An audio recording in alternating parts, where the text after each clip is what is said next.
Hey everyone, I'm Bobby Sylvester of the Fantasy Pros Football Podcast, and today I've got my top 5 deep sleepers of the 2019 fantasy football season. Now this list is only going to compromise the players being drafted outside the top 150, so guys you can get in rounds 14 and 15, and I'm not going to talk about Justin Jackson and Tony Pollard, even though they would be number 1 and 2 on this list, just because if Melvin Gordon and Zeke do hold out, you're not going to get them in rounds 14. And if they break their holdout, you're not going to want to draft them regardless. So we'll start at the top at number 5, where I've got Dallasgoeder, tight end of the Philadelphia Eagles.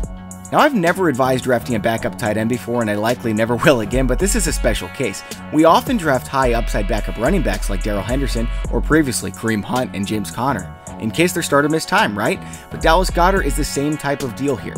If anything happened to Zach Ertz, Goddard would be an immediate top 5 fantasy tight end, and potentially even a star.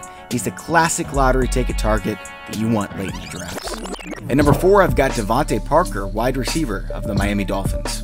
Now this is going to make some of y'all cringe, but Parker's been a bust for 2 primary reasons: injuries and Adam Gase. Parker's actually been really good when he's on the field though. In the 34 games he's played at least 75% of his team snaps, he has 60 yards in 20 of them. The only players with a better rate in that time are all being drafted in the first 4 rounds this year. Plus, the Dolphins are starting Ryan Fitzpatrick, who's a bona fide gunslinger. In fact, if you prorate his minutes played last year to a full season, he was on pace, I kid you not, for 5,800 passing yards. That's going to come down in Miami and over a full season, of course, but you can still bet on an upgrade over Ryan Tannehill for his fantasy receivers. At number 3, we've got the only running back on the list. It's Justice Hill of the Baltimore Ravens. If you're looking for late round upside, you've got it in Hill. Heck, if you're looking for late round reliability, I think Hill's going to answer that bell too. The Ravens are likely to lead the league in carries this year with 32 to 35 per game, as we saw with Lamar Jackson under center last year. Hill is a bigger, faster, stronger version of Philip Lindsay, and my podcast co-host Mike Tagliere calls him Reggie Bush 2.0. Hill's going to get a chunk of those carries, and the Ravens have no number 1 or even number 2 receiver, so Hill should carve out a Tariq Cohen-like role too. At number 2, we're back at wide receiver, where I've got Josh Gordon of the New England Patriots. I know a lot of you are sick of playing this game, but it kind of paid off last year. From week 6 to 13, when he was finally playing more than half the snaps for the Patriots, he had more receiving yards in that time than DeAndre Hopkins and Michael Thomas. If you take those 8 games and put it out to a full season pace, 1,238 yards.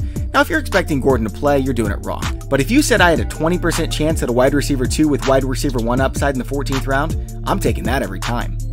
If you've been listening to the Fantasy Pros Football Podcast anytime in the last 3 months, you know what's coming at number 1.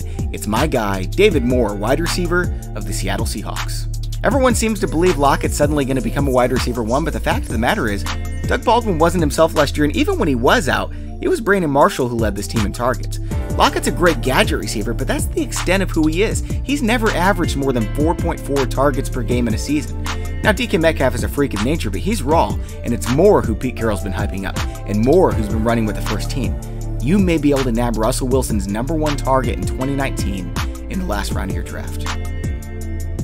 Alright guys, that's all for my 2019 Deep Sleepers. Make sure to like, comment, and subscribe for future content on our YouTube channel. Thanks for watching, and enjoy your football.